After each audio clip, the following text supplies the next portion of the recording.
This is a book breakdown of Arnold Schwarzenegger's autobiography, Total Recall.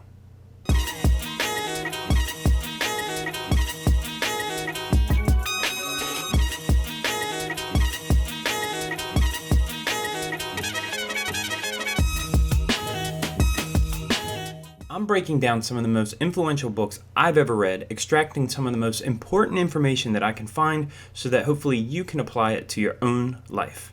For now, I'm focusing on biographies of successful people because, in theory, if you can take the principles that made them successful and apply it to your own life, then you can be successful too.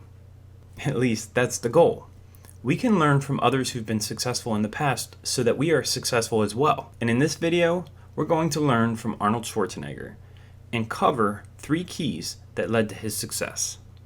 I think Arnold is one of the most successful individuals in history. I mean, he accomplished almost any goal he set his mind on. He won Mr. Universe 4 times in a row, and then Mr. Olympia 7 times in a row, the last time after taking off for 5 years. He also won multiple powerlifting competitions. Additionally, he not only became a movie star, but he became a top movie star throughout the 80s and 90s.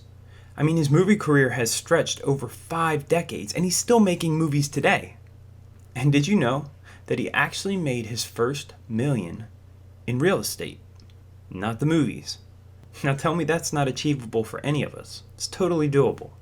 He also became part of the great Kennedy family in marrying Maria Shriver. She was someone who complemented his personality and supported his goals in a lot of ways. From what I can tell, she was just as driven as he was, and she understood the need for accomplishment. And of course, he also became the 38th governor of California. Pretty unreal. I honestly think he'd be president of the United States if he were a natural-born American citizen. And what's funny is it looks like in 2013, he was looking for ways to amend the Constitution so that he would be able to run for president. Didn't look like it worked out, but if it had, I think he could have pulled it off. So yeah, that's quite the resume of accomplishments. But let's jump into the 3 keys that led to his success, as described in Total Recall. And here's my copy of Total Recall. It's pretty beat up, as you could see. I was carrying it around in my bag, going on trips everywhere. It's a pretty big book, as you can see as well. So it took me a little time to read it. All kinds of highlights throughout it. I'm always highlighting my books, marking them up, leaving notes in it, because I want to learn from these people as well. So anyway, let's jump in.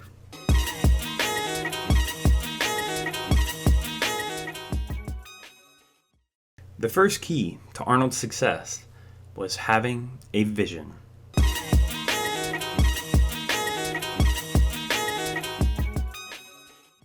The first rule of success is to have a vision.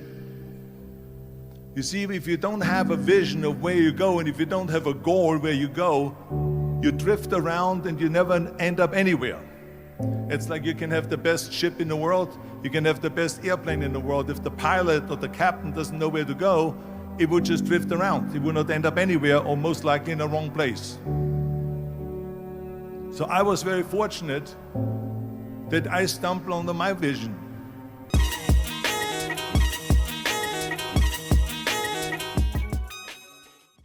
If you know anything about Arnold, then you know this is one of his most talked about characteristics. He attributes a lot of his success to having a vision. There's a good amount of content on YouTube from speeches that he's given where he talks about the importance of having a vision. And in the book Total Recall, you will see numerous examples of where having a vision helped him succeed. What's unique about Arnold is his original vision was all-encompassing. When he was young, he already wanted to be a movie star in Hollywood. And to get to the movie business, he knew that bodybuilding would serve as a great platform for him to make a name for himself, win some titles, and move to the United States.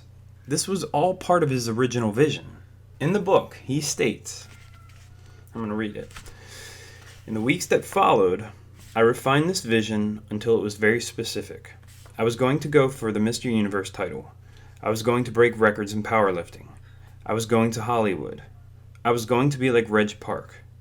The vision became so clear in my mind that I felt like it had to happen. There was no alternative. It was this or nothing. Reg Park was also a bodybuilder and Arnold's role model. He actually had posters of him in his bedroom. He eventually became a mentor for Arnold, and I think it's interesting because Reg Park actually starred in multiple roles across multiple Hercules movies as Hercules. And that's funny because Arnold's first movie was starring as Hercules in the movie called Hercules in New York. So Arnold's whole vision started there. He was going to use bodybuilding as a platform to move to the United States and become a movie star. And throughout his life, he continued to use visions to guide him to success. I think having a clear vision ensured that his dreams became a reality. I believe that because he had a clear vision, he was able to make his dreams a reality. It's very obvious that his vision was a full 360-degree experience. As he says in the book, being on that pedestal was always my vision of where I would end up. It was very clear. I knew what it was going to feel like and look like. It would be like heaven to make that real. Notice how he says that he knew how it would feel and look like. He would talk about standing on the pedestal and looking down at the crowd. This was a real vision that he made very clear in his mind. And that's how you want your vision to be too. Make it a 360-degree experience. See the sights, hear the sounds, feel the feelings. This is how you make a vision impactful. But another thing that I think having a clear vision helped Arnold with that I think we can learn from is that because he had a clear vision, he not only knew what to say yes to, but more importantly, he knew what to say no to. In the late 60s, when he was just getting started in bodybuilding, he was working at a gym in Munich, Germany. This gym would attract a lot of Olympic wrestlers, and he stated, "They wanted, in the worst way, to make me a wrestler too. But of course, that was not my agenda." I mean, it's possible that Arnold would have dominated as a wrestler, but it's because he had a clear vision of what he wanted that he was not easily distracted by alluring opportunities such as this. And saying no is a skill that not a lot of people have developed, and we always hear about how important it is. I know it's a skill that I'm always working on myself. I think we struggle with this skill because we don't always have a clear vision of what we want in life. And what ends up happening is we just drift along. We do a little bit of activities here, we do a little activities there, and we get caught up in all kinds of random things. Listen, let's say your vision was to build a house before the winter hits. It would be very easy for you to say no to your friend who keeps inviting you to go out on his boat. There is nothing out on that water that's going to help you get any closer to your goal of building that house. So if you ever want to get better on saying no, then get a clear vision.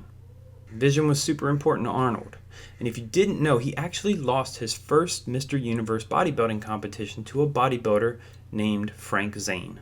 And what is interesting in the book is that Arnold describes the most upsetting part about losing that competition was the fact that he felt he had let himself down in regards to his vision.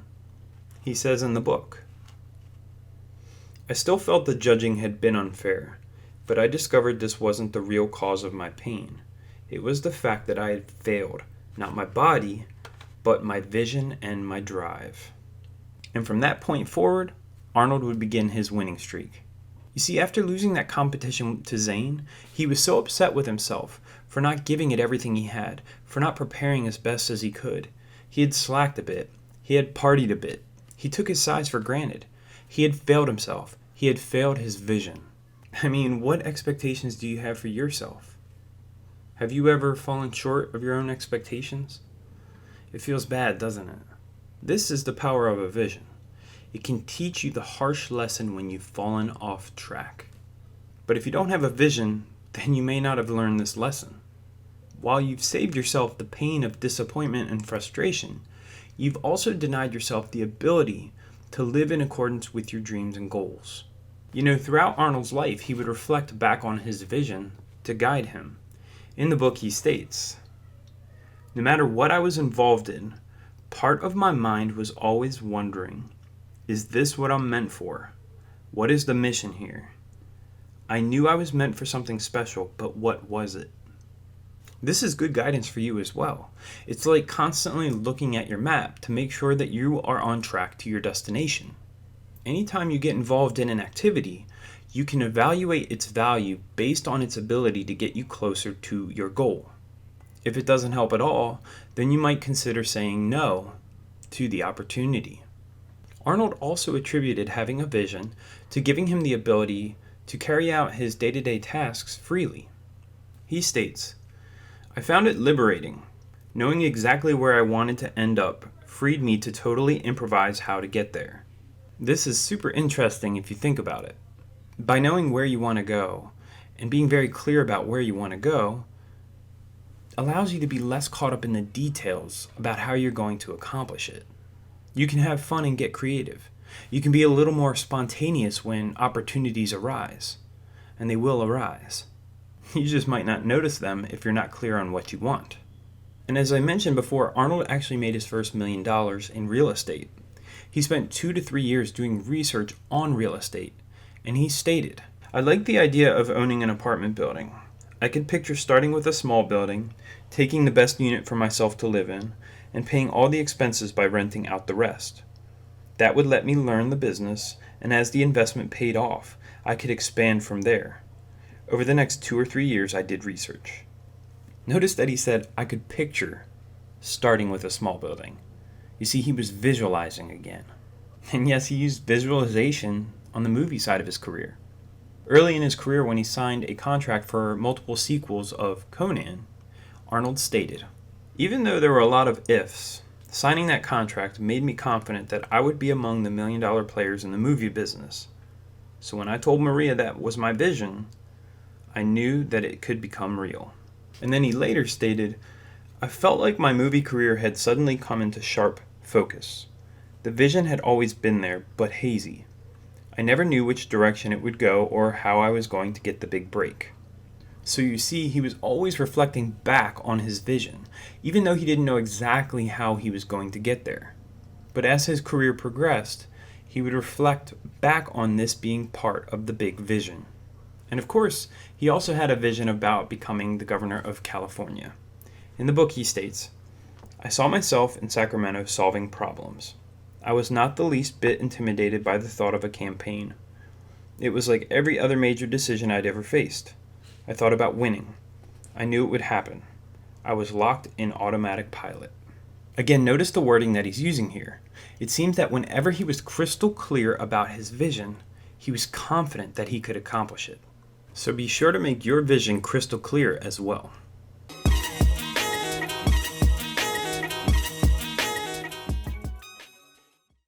Alright, on to the second key to Arnold's success as stated in his autobiography, Total Recall. The second key was using psychology to his benefit. Arnold heavily used psychology throughout his bodybuilding career, both in training and in competition, as many athletes do in various other sports. See, I believe that psychology is half the battle. If you can get into your opponent's head, then that can be as effective or more effective than any physical tactics or strategies that you can deploy against your opponent. Against the famous bodybuilder Lou Ferrigno, Arnold stated, "You could say casually to Lou, 'How have you been doing with your abs?' And he'd say, 'Fine, why? Actually, I feel pretty ripped.' 'Well, no, never mind. Don't worry about it. They look great.' And you said it. He'd start looking at his abs, and then afterward, Lou would pose in front of the mirror as the insecurity took hold." He also stated about Lou Ferrigno, "Like when I tell Lou, I already called my mother and I told her that I won, even though the competition is tomorrow." Even though Lou was extremely young and fit, he was unable to overcome the mind games that Arnold was playing on him. And if you get the chance to watch the documentary Pumping Iron, you'll actually see when Arnold was playing these mind games on Lou Ferrigno as they were preparing for the Mr. Olympia competition in South Africa.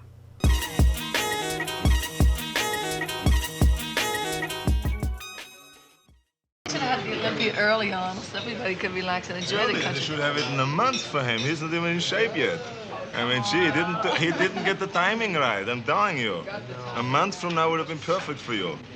But then I get bigger too again. So doesn't matter what the hell. Let's get it over with. And if you retired this year, you just never had the Olympia, but you had twice the universe. What the hell?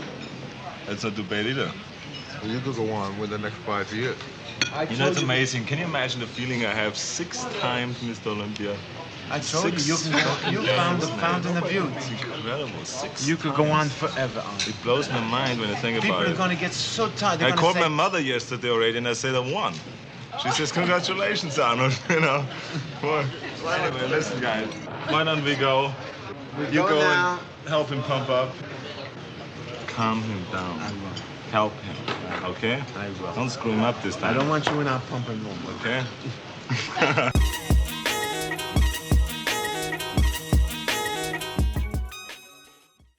He did this to a lot of his competition throughout his bodybuilding career, but he also used psychology on himself to better prepare himself. He states in the book one of the mind strategies that he learned from Reg Park. He said that Reg would say, "The limit is in your mind," he said. "Think about it. 300 pounds is less than walking. You weigh 250, so you are lifting 250 pounds with each calf every time you take a step. To really train, you have to go beyond that." And he was right. The limit I thought existed was purely psychological. That's pretty insane training, and I love the mindset that Reg is giving him, telling him that his body weight is already pretty darn heavy, so you might as well work harder than that. Arnold goes on to say about his training and how important psychology was. "It showed the power of mind over body. In weightlifting, for many years, there was a 500-pound barrier in the clean and jerk, kind of like the 4-minute barrier in the mile, which wasn't broken until Roger Bannister did it in 1954. But as soon as the great Russian weightlifter Vasily Alexeyev set a new world record of 501 in 1970, 3 other guys lifted more than 500 pounds within a year." I probably butchered that guy's name, but you get the point. He's talking about the psychology of somebody being able to achieve a limit, or at least what somebody thought was a limit. Once that bar has been achieved and has been surpassed, multiple people can then exceed it. This is exactly what happened with Roger Bannister in the 4-minute mile. You know how many people have broken that barrier since then? So I love the psychology that Arnold is constantly using throughout his career. And one time, to prep himself for a competition, competing against the leading champion of that time, Sergio Oliva, Arnold stated in the book, "To psych myself up, I looked for the slightest possible advantage. Now that we were in the bright TV lights, Sergio seemed a little soft to me. That was encouraging.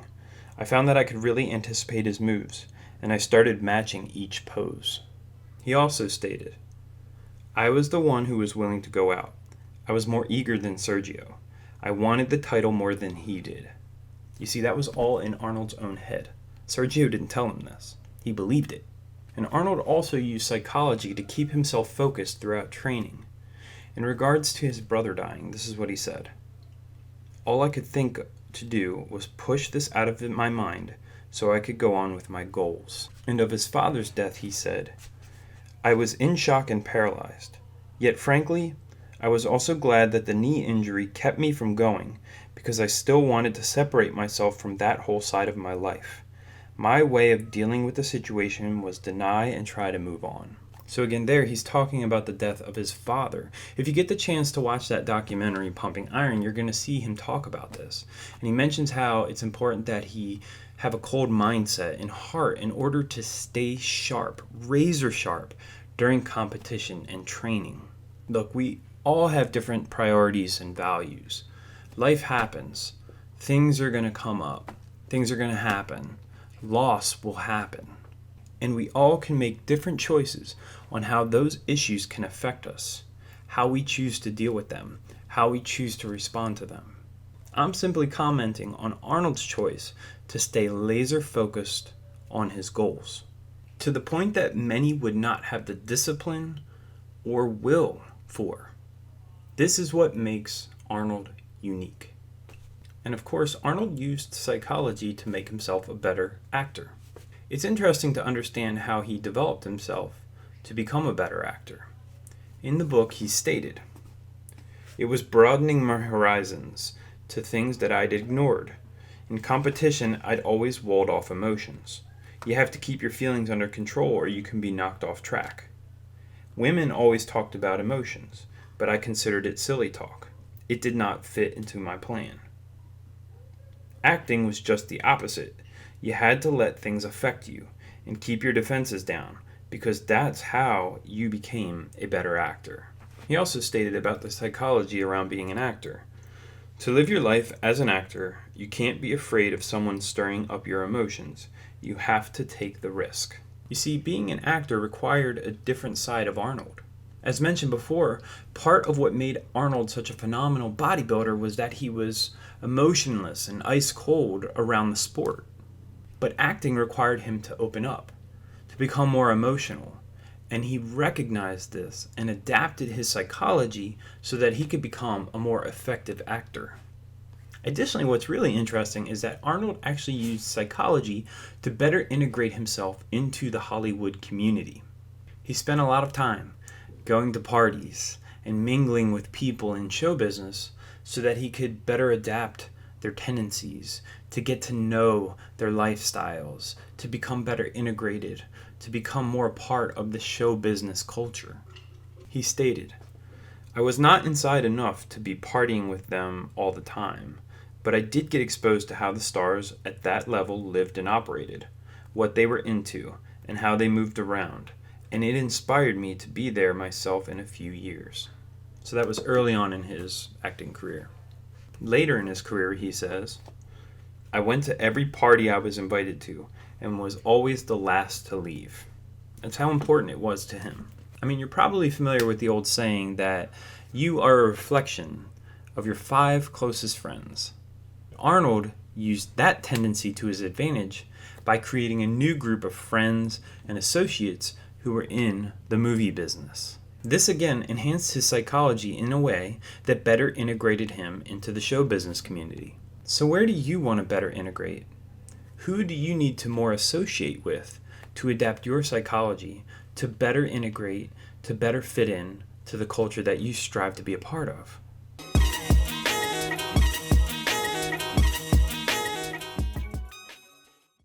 And the third key to Arnold's success was innovation. All right, now we're going to talk about innovation. And Arnold had a unique ability to innovate throughout his career. And this is especially evident early in his bodybuilding career when he used techniques and training that are still used today by lifters and bodybuilders. He also stated in the book, "Being busy helping customers meant that I had no time to train the way I was used to, with an intense 4 or 5 hour workout each day. So I adopted the idea of training twice a day, 2 hours before work and 2 hours from 7 to 9 in the evening when business slacked off and the only serious lifters were left. Split workouts seemed like an annoyance at first, but I realized that I was onto something when I saw the results. I was concentrating better and recovering faster while grinding out longer and harder sets." And another quote about innovating in bodybuilding. He stated, "He loved my theory of shocking the muscle, for instance. It always seemed to me that the biggest obstacle to successful training is that the body adjusts so quickly. Do the same sequence of lifts every day, and even if you keep adding weight, you'll see your muscle growth slow and then stop. The muscles become very efficient at performing the sequence they expect. The way to wake up the muscle and make it grow again is to jolt it with the message, you will never know what's coming. It will always be different from what you expect. Today it's this, tomorrow it's something else. One day it's ultra heavy weights, the next day it's high reps." And honestly, shocking the muscle is something that I remember hearing about when I was, I think, in high school, in weight training class. I remember my coach talking about that. Potentially, when I was younger than that, I do remember talking about shocking the muscle when doing CrossFit workouts. If you look at CrossFit workouts, every day they're switching up what you're doing, working different muscle groups, working different types of techniques, high rep, low weight, low rep, high weight, so on and so forth. So shocking the muscle was one of Arnold's creations.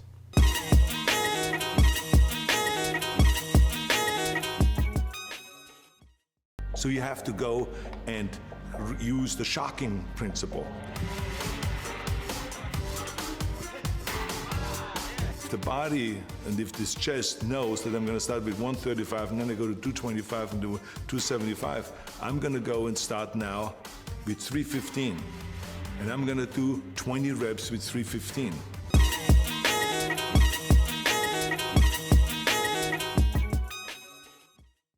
And I thought this was funny. Arnold mixed in a little bit of psychology, a little bit of innovation in this, but he states, "When I got to California, I made a point of cutting off all my sweatpants at the knees. I would keep my strong points covered, my biceps, my chest, my back, my thighs, but I made sure my calves were exposed so everyone could see. I was relentless and did 15 sets, sometimes 20 sets of calf raises every single day." Man, note to self, I'm trying to get that six-pack, so maybe I should walk around shirtless every day. I don't know. And when he beat Sergio Oliva in his first Mr. Olympia competition, he used an innovative tactic to finish him off. The two individuals were on stage doing their final pose-off. The crowd was going crazy. The judges were calling out poses for those guys to do, and every time Sergio would do a pose, Arnold would do 3 more. The crowd loved it, and the judges wanted to keep the excitement going, so they kept calling off poses. Well, after some time, Arnold and Sergio, they were getting pretty worn out and exhausted. So Arnold looks over at Sergio and says, "Hey, I don't know about you, but I'm feeling pretty good right now. I'm pretty happy with no matter where the cards may fall. Let's see what the judges think. I'm done." And Sergio agrees with him. He's like, "Yeah, I agree with you. Let's just wrap this up." And so they start walking off the stage. And as they're walking off the stage, Arnold decides to hit the crowd with one more pose. And Sergio had no idea. He's walking off the stage on the other end. So Arnold hits him with the pose. The crowd goes crazy. And then he looks back at Sergio as if to say, "Where'd he go?" While some may think that was a dirty move, here's Arnold's take on it. "Sergio never said anything to me about how I'd mocked him, but he told other people that he felt he'd been had. That's not how I saw it. It was a primal moment. I'd finished him off by instinct in the heat of the competition that I'd dominated by then all the same."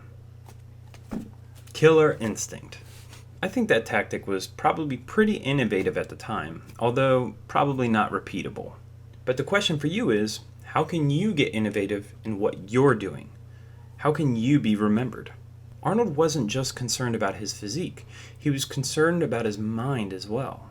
At the time, Arnold was involved in a lot. He was doing bodybuilding, school, language studies, acting, so on and so forth. He was involved in a lot, and he was afraid that he would get stressed out.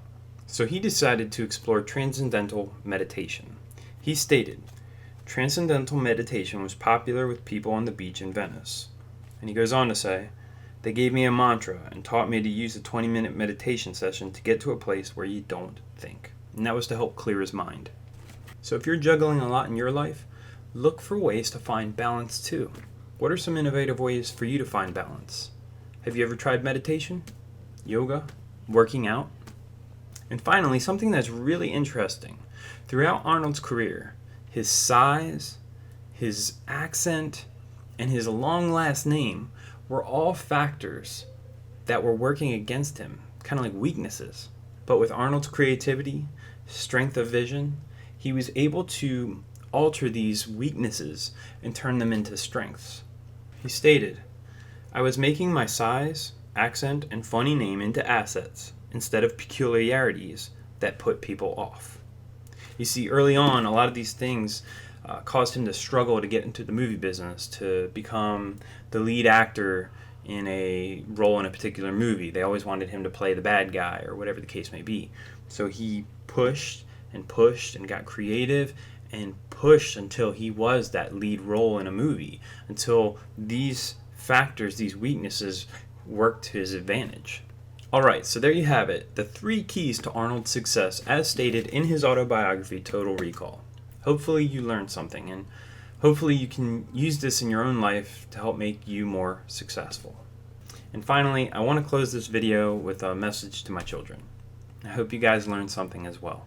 I want you guys to affirm, I am living out the vision of my future. I am living out the vision of my future.